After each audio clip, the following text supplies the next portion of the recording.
नमस्कार, स्वागत है आप सभी का परीक्षा वर्ल्ड के इस यूट्यूब चैनल में। दोस्तों, हम जो आरआरबी एनटीपीसी और ग्रुप डी के लिए जो प्रैक्टिस सेट स्टार्ट किए हुए हैं उसके पार्ट 23 को आज की इस वीडियो में हम कंप्लीट करेंगे। तो चलिए आज के सेशन को शुरू करते हैं और देख लेते हैं कि आज का हमारा जो प्रैक्टिस सेट है इसमें हमने कौन कौन से महत्वपूर्ण 30 प्रश्नों को सम्मिलित किया हुआ है। तो चलिए आज के सेशन को शुरू करते हैं। पहला प्रश्न हमारा है, निम्न में से किसके द्वारा रेहला नामक जो है यात्रा वृत्तांत लिखा गया है। तो रेहला नामक जो यात्रा वृत्तांत है यह लिखा गया है किसके द्वारा, तो इब्न बतूता के द्वारा। तो राइट आंसर आपका हो जाएगा इब्न बतूता के द्वारा जो है रेहला नामक जो है यात्रा वृत्तांत लिखा गया था। तो आप इसे ध्यान दीजिएगा। तथा यह जो इब्न बतूता था यह मोरक्को का यात्री था। आप याद रखिएगा, यह जो इब्न बतूता था यह मोरक्को का रहने वाला था तथा भारत में कब आया था, तो मोहम्मद बिन तुगलक के काल में। आप याद रखिएगा, मोहम्मद बिन तुगलक के शासन काल में जो है यह भारत आया हुआ था। तो आप इसे याद रखिएगा तथा इसी के द्वारा जो है रेहला नामक यात्रा वृत्तांत को लिखा गया था। अगला इंपॉर्टेंट प्रश्न हमारा है, निम्न में से किस काल में जो है पत्थर के बहुत छोटे छोटे औजार जिनको हम माइक्रोलिथ कहते थे उनका उपयोग किया जाता था। तो यह काल था आपका मध्यपाषाण काल। तो मध्यपाषाण काल में जो है पत्थर के बहुत छोटे छोटे औजारों का उपयोग किया जाता था। तो राइट आंसर आपका हो जाएगा मध्यपाषाण काल, यानी कि ऑप्शन सी। अगला प्रश्न हमारा है, चित्रित धूसर धूसर मृद भांड का जो संबंध निम्नलिखित में से किस काल से है। तो चित्रित धूसर मृद भांड जो थे इनका संबंध था उत्तर वैदिक काल से। तो राइट आंसर आपका हो जाएगा उत्तर वैदिक काल से संबंधित है ये चित्रित धूसर मृद भांड। तो इसे आप ध्यान दीजिएगा। अगला प्रश्न हमारा है, महमूद गजनवी के द्वारा गुजरात स्थित सोमनाथ मंदिर पर किस वर्ष आक्रमण किया गया था। तो जो महमूद गजनवी था इसने सोमनाथ मंदिर पर कब आक्रमण किया था, तो 1025 ईस्वी में। इसका राइट आंसर हो जाएगा 1025 ईस्वी में जो है सोमनाथ मंदिर पर जो है महमूद गजनवी के द्वारा आक्रमण किया गया था। तो राइट आंसर आपका हो जाएगा ऑप्शन ए। अगला प्रश्न हमारा है, तराइन का प्रथम युद्ध कब लड़ा गया था। तो तराइन का जो पहला युद्ध था यह 1191 में लड़ा गया था और दूसरा युद्ध लड़ा गया था 1192 में। तथा यह जो दोनों युद्ध थे, तराइन का प्रथम और द्वितीय युद्ध, यह मोहम्मद गौरी, आप याद रखिएगा, मोहम्मद गौरी और पृथ्वीराज चौहान के मध्य लड़ा गया था। पहला जो युद्ध लड़ा गया था 1191 ईस्वी में तराइन का, इसमें जो है पृथ्वीराज चौहान ने मोहम्मद गौरी को पराजित किया था। उसके बाद जब दूसरा युद्ध लड़ा गया था 1192 में, दूसरे युद्ध में जो है मोहम्मद गौरी ने जो है पृथ्वीराज चौहान को पराजित कर दिया था। तो दोनों आपको याद रखना है। पहला जो युद्ध था तराइन का, यह लड़ा गया था 1191 ईस्वी में, जिसमें पृथ्वीराज चौहान ने मोहम्मद गौरी को पराजित किया था। परंतु दोबारा जब 1192 ईस्वी में तराइन का दूसरा युद्ध लड़ा गया था, तो तराइन के दूसरे युद्ध में जो है मोहम्मद गौरी ने पृथ्वीराज चौहान को पराजित किया था। तो इसे आपको याद रखना है। अगला प्रश्न हमारा है, निम्न में से किस शासक की मृत्यु जो है 1210 ईस्वी में चौगान खेलते समय अचानक घोड़े से गिर जाने से हुई थी। तो चौगान खेलते समय अचानक घोड़े से गिर जाने से किसकी मृत्यु हुई थी 1210 ईस्वी में, तो यह था कुतुबुद्दीन ऐबक, यानी कि ऑप्शन जो इसका ए है बिल्कुल सही हो जाएगा। यह कुतुबुद्दीन ऐबक जो था यह गुलाम वंश का पहला शासक था। आप याद रखिएगा, दिल्ली का जो गुलाम वंश था उसका पहला शासक था कुतुबुद्दीन ऐबक। तथा इसकी जो मृत्यु थी यह 1210 ईस्वी में चौगान खेलते समय अचानक घोड़े से गिर जाने के कारण हुई थी। तो आप इसे याद रखिएगा। राइट आंसर हमारा हो जाएगा कुतुबुद्दीन ऐबक। अगला प्रश्न हमारा है, भारत का पहला रेलवे विश्वविद्यालय कहाँ स्थापित किया गया है। तो भारत का जो पहला रेलवे विश्वविद्यालय है यह कहाँ पे खोला गया है, तो गुजरात के वडोदरा में। कहाँ, तो गुजरात के वडोदरा में जो है भारत का पहला रेलवे विश्वविद्यालय खोला गया है। अगला प्रश्न हमारा है, निम्न में से किसके द्वारा टाइम्स पत्रिका को खरीदा गया है।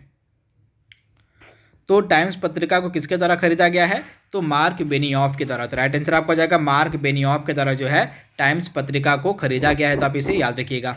अगला प्रश्न हमारा है, बायो इंजीनियरिंग किससे संबंधित है। तो जो बायो इंजीनियरिंग होती है इसका संबंध कृत्रिम अंग बनाने से, इसके अंतर्गत जो है जो आर्टिफिशियल बॉडी पार्ट होते हुए बनाए जाते हैं। तो राइट आंसर हो जाएगा ऑप्शन ए, कृत्रिम अंग। अगला प्रश्न हमारा है, डायलिसिस किसके उपचार के लिए किया जाता है। तो डायलिसिस जो है किडनी यानी कि गुर्दे के उपचार के लिए किया जाता है। तो राइट आंसर आपको हो जाएगा गुर्दा, यानी कि किडनी के उपचार के लिए जो है डायलिसिस किया जाता है। अगला प्रश्न हमारा है, कौन सा जो दिन है भारत में संविधान दिवस के रूप में मनाया जाता है। तो प्रतिवर्ष जो 26 नवंबर का दिन होता है, 26 नवंबर का जो दिन होता है भारत में यह संविधान दिवस के रूप में मनाया जाता है। तो राइट आंसर आपका हो जाएगा 26 नवंबर। अगला प्रश्न हमारा है, ब्रह्म समाज की स्थापना किसके द्वारा की गई थी?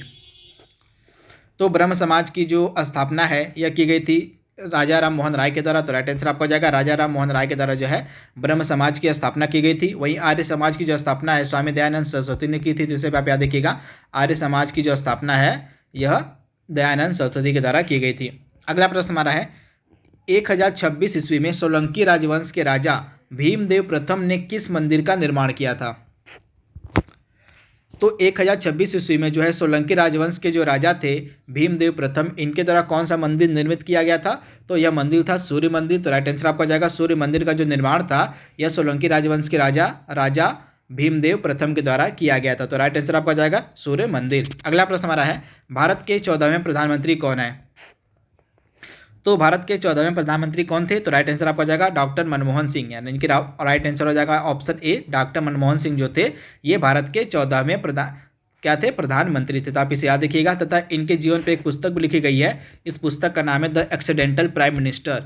क्या पुस्तक का नाम है? तो द एक्सीडेंटल प्राइम मिनिस्टर जो है इन्हीं के ऊपर लिखी गई है, डॉक्टर मनमोहन सिंह के ऊपर, जिसको लिखा है संजय बारू ने। जिसे भी आप याद रखिएगा, जो एक्सीडेंटल प्राइम मिनिस्टर पुस्तक है द एक्सीडेंटल प्राइम मिनिस्टर, इसको लिखा है संजय बारू ने। तथा यह किसके ऊपर है? तो यह डॉक्टर मनमोहन सिंह के ऊपर लिखी गई है। अगला प्रश्न हमारा है, उत्तर प्रदेश की प्रथम महिला मुख्यमंत्री कौन थी? तो उत्तर प्रदेश की प्रथम महिला मुख्यमंत्री थी सुचेता कृपलानी। तो राइट आंसर आपका जाएगा सुचेता कृपलानी जो थी ये उत्तर प्रदेश की पहली महिला मुख्यमंत्री थी। तथा उत्तर प्रदेश का सबसे ज़्यादा बार मुख्यमंत्री कौन रहा है अभी तक? तो मायावती जो थी यह अभी उत्तर प्रदेश की सबसे ज़्यादा बार मुख्यमंत्री रही है। उसके बाद अगर हम सरोजिनी नायडू की बात करें तो सरोजिनी नायडू जो थी ये उत्तर प्रदेश की पहली महिला राज्यपाल थी। इसे भी आप ध्यान दीजिएगा, उत्तर प्रदेश की पहली महिला जो राज्यपाल थी इनका नाम था सरोजिनी नायडू। अगला प्रश्न हमारा है, तेलंगाना की वर्तमान में राजधानी आपको बतानी है। तो तेलंगाना की वर्तमान में राजधानी है हैदराबाद। तो राइट आंसर आपका जाएगा हैदराबाद। अगला प्रश्न हमारा है, कठोर जल को नरम करने के लिए किस रसायन का उपयोग किया जाता है? तो कठोर जल को नरम करने के लिए जो है सोडियम क्लोराइड का इस्तेमाल किया जाता है। तो राइट आंसर आपका जाएगा NaCl यानी कि सोडियम क्लोराइड। अगला प्रश्न हमारा है, ऑक्सीकरण एक प्रक्रिया है जिसमें निम्नलिखित में से कौन सी प्रक्रिया घटित होती है? तो ऑक्सीकरण के अंतर्गत जो है एक तत्व जो होता है इलेक्ट्रॉन को खो देता है। तो राइट आंसर हो जाएगा आपका इलेक्ट्रॉन खो जाता है। ऑप्शन बी इसका बिल्कुल सही है। अगला प्रश्न हमारा है, खमीर इसमें से किसका उदाहरण है? तो खमीर जो है यह एक कवक का उदाहरण है। तो राइट आंसर आपका हो जाएगा कवक। अगला प्रश्न हमारा है, कीमोथेरेपी का जो उपयोग है किसके उपचार के लिए किया जाता है? तो कीमोथेरेपी का जो उपयोग है यह कैंसर के उपचार के लिए किया जाता है। तो राइट आंसर आपका हो जाएगा कैंसर यानी कि ऑप्शन बी। अगला प्रश्न हमारा है, भारत का पहला एकल उपयोग प्लास्टिक मुक्त हवाई अड्डा कौन सा है? तो भारत का पहला एकल उपयोग प्लास्टिक मुक्त हवाई अड्डा कौन सा था? इंदिरा गांधी अंतर्राष्ट्रीय हवाई अड्डा। यह आपको मिलेगा न्यू दिल्ली में। तथा यह भारत का पहला एकल उपयोग प्लास्टिक मुक्त हवाई अड्डा बना है। अगला प्रश्न हमारा है, हाल ही में भारत और किस देश कौन सा देश मिलकर लोथल में जो है नेशनल मैरीटाइम हेरिटेज कॉम्प्लेक्स का निर्माण करेंगे? तो जो गुजरात के लोथल में नेशनल मैरीटाइम हेरिटेज कॉम्प्लेक्स बनाया जाएगा यह भारत और पुर्तगाल के द्वारा मिलकर बनाया जाएगा। तो राइट आंसर आपका हो जाएगा भारत और पुर्तगाल के द्वारा मिलकर। अगला प्रश्न हमारा है, बायो एशिया समिट 2020 का जो थीम था इस वर्ष का क्या था? तो बायो एशिया समिट 2020 का थीम क्या था? टुडे फॉर टुमारो, यानी कि ऑप्शन ए इसका बिल्कुल सही है। टुडे फॉर टुमारो थीम था इस वर्ष बायो एशिया समिट 2020 का। अगला प्रश्न हमारा है, हाल ही में केंद्र सरकार के द्वारा the institute for defence studies and analysis का नाम किसके नाम पर रख दिया गया है?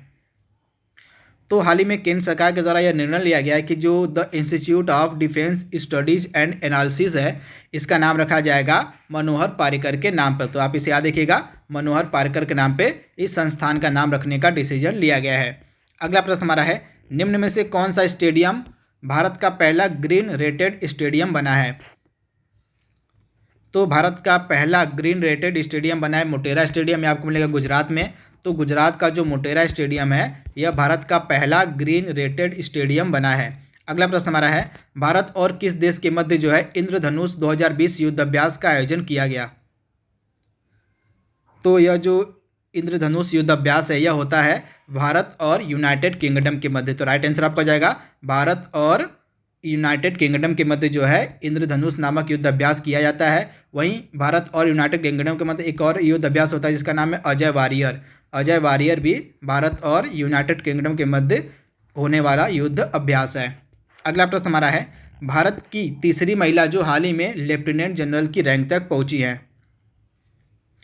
तो भारत की तीसरी महिला जो हाल ही में लेफ्टिनेंट जनरल की रैंक तक पहुंची है, इनका नाम है माधुरी कानेटकर, यानी कि ऑप्शन ए इसका बिल्कुल सही है, माधुरी कानेटकर। अगला प्रश्न हमारा है, खेलो इंडिया यूनिवर्सिटीज़ गेम्स निम्नलिखित में से किसने जीता है। तो हाल ही में जो खेलो इंडिया यूनिवर्सिटीज़ गेम का आयोजन किया गया था, इसको जीत लिया था पंजाब यूनिवर्सिटी ने। तो राइट आंसर आपका हो जाएगा पंजाब विश्वविद्यालय। अगला प्रश्न हमारा है, जम्मू कश्मीर स्थित ऐतिहासिक सिटी चौक का नाम पलटकर क्या कर दिया गया है।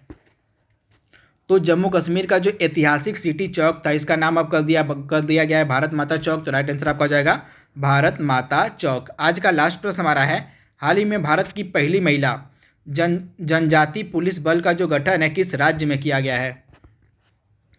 तो भारत की पहली महिला जनजाति पुलिस बल का जो गठन है यह किस राज्य में किया गया है। तो बिहार राज्य में। तो राइट आंसर आपका हो जाएगा बिहार राज्य में जो है भारत की पहली महिला जनजाति पुलिस बल का गठन किया गया है। तो ऑप्शन बी इसका बिल्कुल सही है, बिहार। तो दोस्तों यहाँ पे हमने जो प्रैक्टिस सेट हमारा 23वें नंबर का था उसको हमने कंप्लीट कर लिया है। जल्दी मिलेंगे हम इसके अगले भाग में। तब तक के लिए thank you, thanks for watching, thank you.